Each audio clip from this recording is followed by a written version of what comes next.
Hello there, and welcome to day 47 of A Film a Day with me, Jordan Woodley. I hate the term Oscar bait. I think that it's a derogatory term for films that essentially I've always seen it as a way to describe a film that is outside of the traditional blockbuster or mainstream, but is trying to communicate a message or push the boundaries of filmmaking. I think the idea that a filmmaker sits down on day one and decides they want to try and make a film to win an Oscar feels disrespectful to the work and craftsmanship and the intention behind filmmaking. You know, in the same way that you wouldn't accuse an artist of painting, trying to develop their paintings to win what's a good Turner Prize? Like a Turner Prize. And then similarly, I think that filmmakers might have an eye towards winning awards, but good filmmakers want to just tell stories. And it's simply the case that it's people basically not wanting to justify people wanting to justify the reason why they watch Transformers and the Avengers and they don't watch the works of the deeper works of Ryan Coogler or Scorsese or something that's a little more challenging. With that being said, Malcolm and Marie is a film that I've sat with for a good hour now after watching, thinking about what my feelings are about the film. I don't think it's an Oscar bait film, but the reason I watched it is because I've compiled a list of films that may get acknowledgement or may win one of the top 5 awards come to Oscar season or BAFTA season, and I try to sort of cover all of those films to make sure that I have a perspective when nominations are announced. What I do think Malcolm and Marie is an ambitious idea in almost the reverse, in terms of it's trying to strip down as much as possible to tell a story, as opposed to going as explosive and bombastic as possible. Directed by Sam Levinson, the film stars Zendaya and John David Washington, and that's it. And it simply follows the story of John David Washington is Malcolm, a writer-director who is returning home from the premiere of his latest film with his partner Marie, who was an actress but has left the industry, and immediately there is a tension that she is unhappy about something. And as the film unravels, we learn about the depths of their relationship, her history with substance addiction, and the journey she had to go on, and the resentments and tensions that lie within relationships. It is an interesting film in terms of it was filmed during lockdown over 2020 during the pandemic, and so there is something to be credited towards that. And you can really see, I would say without doubt that both John David Washington and Zendaya are both phenomenal actors. They are actors who are ahead of their field. For the next decades, we will hopefully talk about John David Washington and we will talk about Zendaya in films. They'll be the kind of actors who, when I look and see them, I think, oh, what's the new John David Washington film? That will be something to check out. And in this film, they give a very powerful relationship performance. The idea of really stripping down to the conversation of two people and bearing all. And the problem with it is that it is an hour and a half of two people having a fight in real time. And that is an incredibly hard thing to watch. It's that horrible feeling, because the thing it will be credited with is the fact that there aren't many films that depict the ups and downs of like a night-long conversation.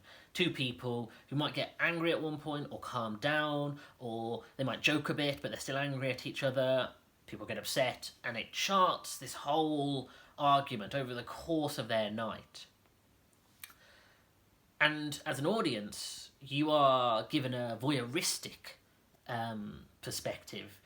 You barely leave them. It's not quite the real time, that I've mentioned in other reviews, the unbroken shots, that kind of thing. But it is, you start the film in their home, and the way the camera work is placed makes you feel like you're intruding in an intimate space between two people. But it gets very tiring. I wouldn't say very quickly, because I do think there is a good long section of this film where it's interesting and you're really delving into their personalities, and you start with her not wanting to talk about what's upset her as he is talking about how happy he is about the film release, and then you unpack it. They start to deconstruct what that argument is about. They start to deconstruct what the meaning behind that argument is about. They start to deconstruct the fundamentals of their relationship, and it goes on. And I would say half of the film really does that well, and you really do get an insight into both their characters, and you do feel this powerful sense of intimacy.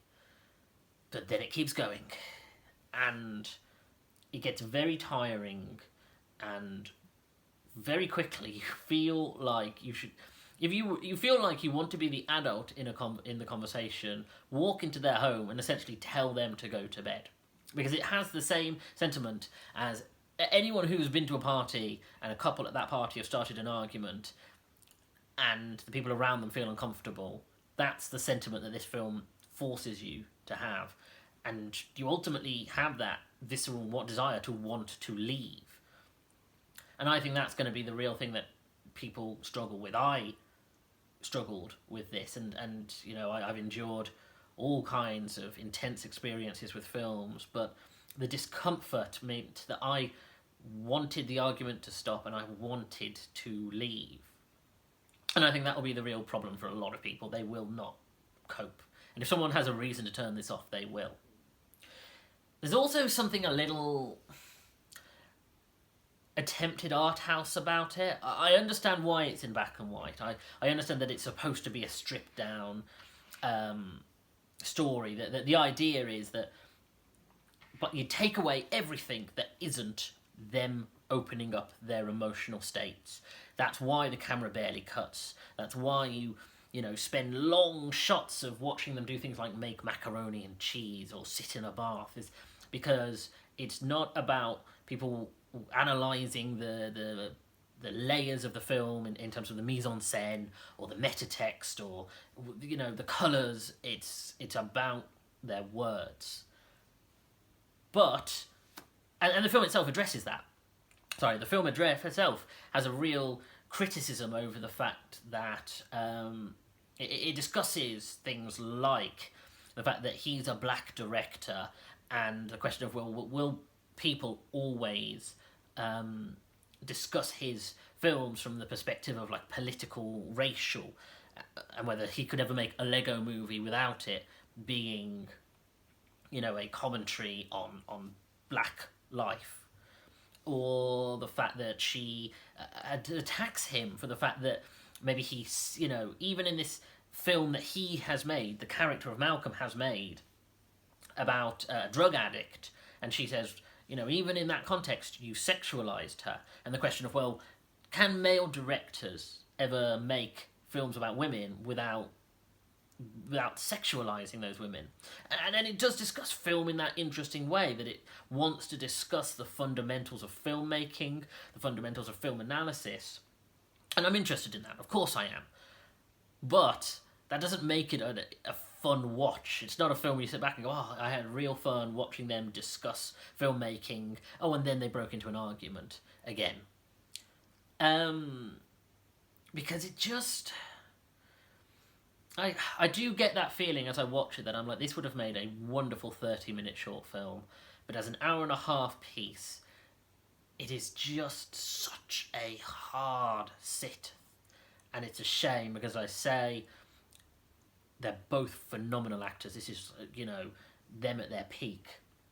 It's directed in an interesting way, and it clearly has interesting insights. It's just tough. It is just tough to sit through, and I don't know. The Oscar baitiness of it is I think it will get acknowledgement in awards. I think people will recognise what was achieved with it, but I don't think it'll win anything. And as I said, I don't think it was intended as an Oscar bait film. I think it was intended as a film that was made during lockdown, and okay, what can we make with such limited resources? In fact, this almost reads like a play. We wondered as we watched this whether this was a play, because it's so dialogue heavy, and you just get to a point where you're like, I could see sitting in a play watching this, but this is not really cinematic in a way that, again, makes it worth sitting through the whole thing. To draw a comparison, Marriage Story, I loved Marriage Story. I thought that really did open up a relationship in a rich and complicated way. And when we did get to the argument scene of that film, and they were saying all sorts of explosive things to each other, it was earned. Which is why when memes of just the argument were being shown, people were making fun of it, because they didn't understand that you had to watch the whole film to earn the argument that they had. But it was earned because you spent a long section of the film with them not saying their feelings, suppressing things, trying to be nice to each other until the explosion happened. Whereas when you have this hyper-focused look at a relationship and it is just a non-stop argument, it's just exhausting, and I don't know. I do think it's an interesting film and worth looking at if you're interested, but I don't think it's a fun sit or a film that people will go, oh, it really cracked open relationships in a way that it really wanted to. Anyway, thanks for joining me. I'll see you again tomorrow. Take care.